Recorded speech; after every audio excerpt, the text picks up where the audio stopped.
গণহত্যায় যেই কুশীলবরা 1,60,000-এর অধিক বিভিন্ন ধরনের গোলা বারুদ ব্যবহার করেছে, 7,500-এর অধিক যৌথ বাহিনীর সদস্য যারা এই অপারেশনে অংশগ্রহণ করেছে, যারা এর নির্দেশ দিয়েছে, তাদেরকে তো বিচারের মুখোমুখি করতেই হবে।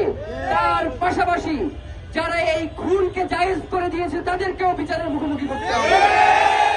প্রিয় ভাইয়েরা, এই শাপলায় যখন গণহত্যা হয় তখন বাংলাদেশের অনেক রাজনৈতিক দল শুধুমাত্র নিজেদের কথা চিন্তা করে আগায় আসে নাই, যার ফলশ্রুতিতে 2013 থেকে 2024 এই পর্যন্ত তাদের উপর দিয়ে কি গেছে সেটা তারা টের পেয়েছে।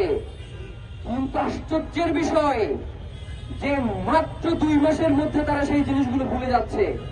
তারা আবার সেই শাপলার ফ্যাসিবাদী রাষ্ট্রে ফিরে যেতে চায়। তারা আবার নতুন করে বলবার চেষ্টা করে যে শাপলায় রং মেখে এই মানুষগুলো শুয়েছিল। তারা মস্করা করে যে এই মানুষগুলো তারা গ্রাম্য, তারা ক্ষেত, তাদের নাগরিক কোনো অধিকার নাই। আজকে ইনকিলাব মঞ্চের পক্ষ থেকে আপনাদেরকে স্পষ্ট করে জানিয়ে দিতে চাই, শাপলা গণহত্যার জন্য অবশ্যই একটি স্বাধীন তদন্ত কমিশন গঠন করতে হবে। আপনারা জানেন, অন্তর্বর্তীকালীন সরকারের সময়ে নামকাওয়াস্তে, পিলখানা এবং জুলাইয়ের জন্য কমিশন গঠন করা হলেও শাপলার জন্য কোনো কমিশন গঠন হয় নাই।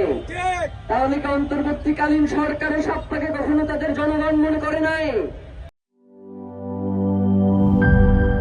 মিল্ক ক্রিম আর এক্সাইটিং ফ্রুট ফ্লেভারে তৈরি হুররে ওয়েফারের মাঞ্চি টেস্টে আপনিও বলবেন টেনশন দূর রে, হয়ে যাক হুররে।